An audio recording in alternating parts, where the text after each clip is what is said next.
Educate Arkansas, sponsored by Forward Arkansas.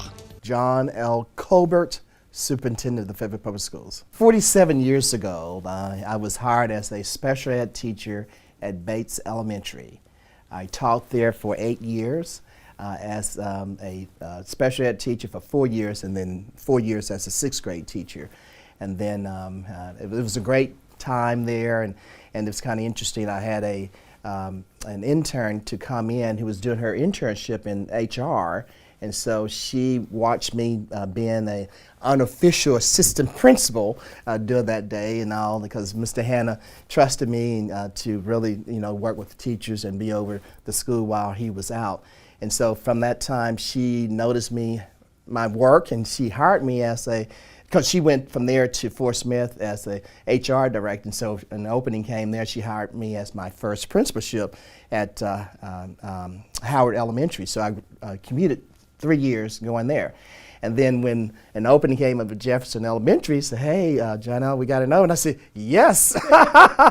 And so I came back to Fayetteville. Well, I never did leave Fayetteville, but I got the job there at Jefferson and was the principal there for 8 years. Great time. We did so many great things with the students and teachers there. It really set me on the right stage to be an official principal in Fayetteville Public School System. And then after that, after I spent 8 years there, I had the opportunity to open a brand new school, Holcomb Elementary. And so that was an honor because it's named after the person who hired me for a principalship, Mrs. Holcomb. So I really felt good that I was the principal of Holcomb Elementary in honor of Mrs. Holcomb.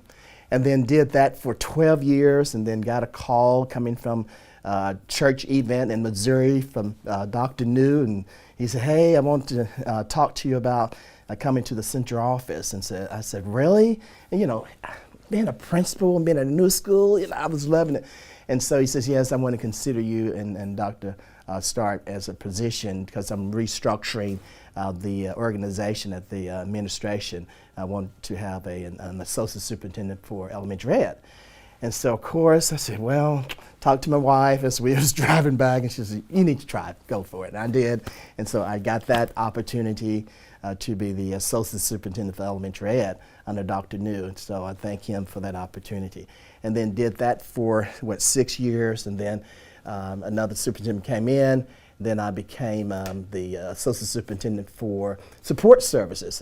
And so as you see, I've done it all. Yes. Teacher, principal, over curriculum with the elementary ed, then over all the support staff, including custodians, cafeteria workers, and all. So I was well-rounded in that sense. And then the opportunity came open at the superintendent position came open, and that's exactly what I told the board. I said, "Hey, you're going to get someone who's have done it all in the district."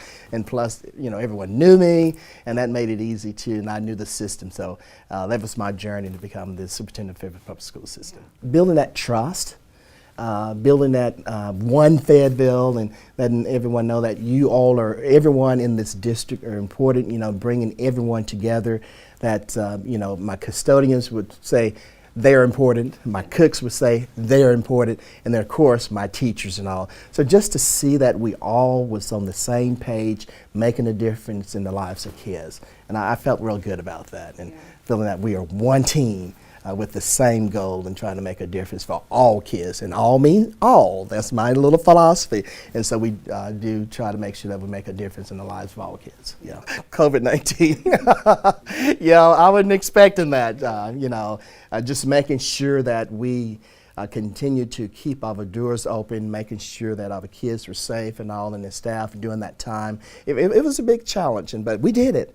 We did it. We kept the doors open, did not have to close, to make sure that our teachers and kids remained safe, but at the same time, we were educating kids. So that was nice. But it was a challenge, but we made it through it. Yes. Absolutely. I guess making sure that we continue to keep that line of communication open, being transparent.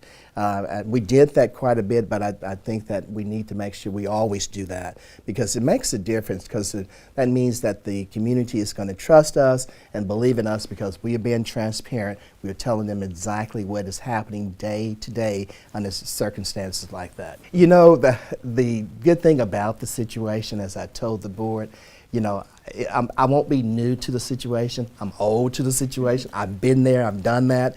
You know, I know the system. Teachers, they know me. Parents knew me and everything. So, you know, I felt real good that I could come in and have that trust from all the staff, from the community and all. That really made a difference, I think, yes, yeah. And it was smooth sailing. Be transparent and be honest and be upfront and making sure that you put students first. That's why we're here. And everyone who knows me, they know that students are first. And I would advise the next person, make sure you continue that piece, because that's why we're here, making sure that students are first. And then, of course, you're going to take care of your teachers and all their staff members, but always remember that we're in this profession to take care of kids, and they need to be the first. Yes. Again, with my reputation and in the community, and especially in an African American community, that they trusted me. They knew where I stood, and they knew that I was there for all, regardless who you are, white, black, or blue. And that, I think that's what really made people to trust me, because they knew that, hey, when John L. says all, he means all, regardless who you are, black, white, blue, whatever. He's going to be there for you, and he's going to treat you fairly. When I first started teaching, it was about the whole group. But now we're moved to that individualized instruction, sure, making sure that, hey, I'm going to meet the needs of Johnny, as well as Sue, as well as Larry. So therefore, making sure that we are meeting those students where they are. We want to make sure that we give them that opportunity. So therefore, I can't treat the whole class as one. I have to also realize that each person has an individual growth level that I need to work with, and I see that quite a bit now. But we always remember what we call a Tier 1 instruction. That is for all students now. We have to make sure they get that good Tier 1 instruction, but at the same time, I need to individualize what is going to meet the needs for Johnny and Sue and Larry. Right, of course, training, that professional training is so important, that they need to come and see the real world and see if this is what they want. You know, it's nothing like, you know, I learned a lot in the classroom at the university, but I actually really put the icing on the cake when I was in that classroom. That's where it is. Being in the classroom, learning and seeing exactly what it entails. And I cannot say enough about my student teaching. That really solidified the fact that, hey, I like this. This is what it's about.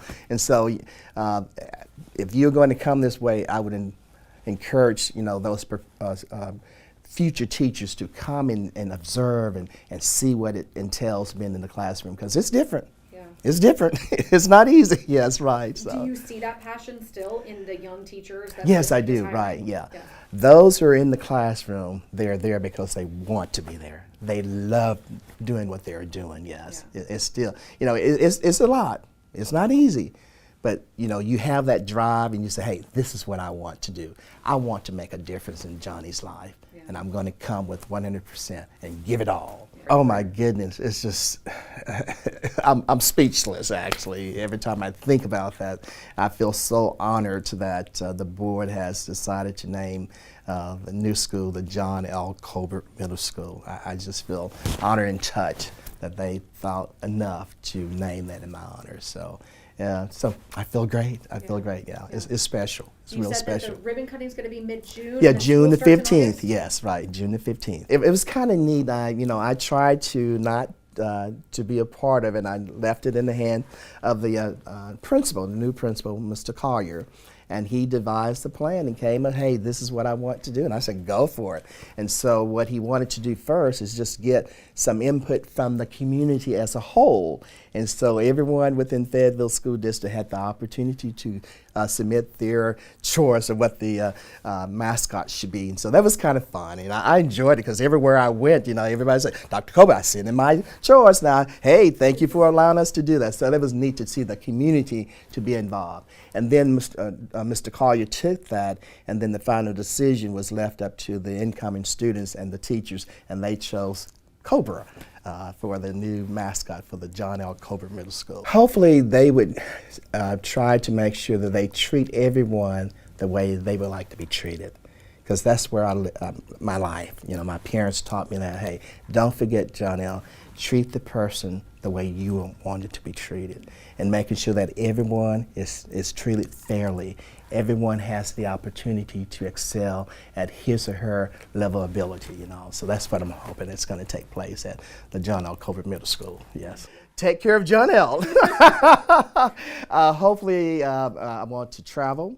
And then, of course, my mother, who's 94 years old, she's still living. She lives on the Delta in a place called Rondo, Arkansas, near Marianna and Helen, close to Memphis. So hopefully I'll be able to go and visit and spend time with her and let her give me some of that loving that she's given my other brothers and sisters who all have retired and they're living back there.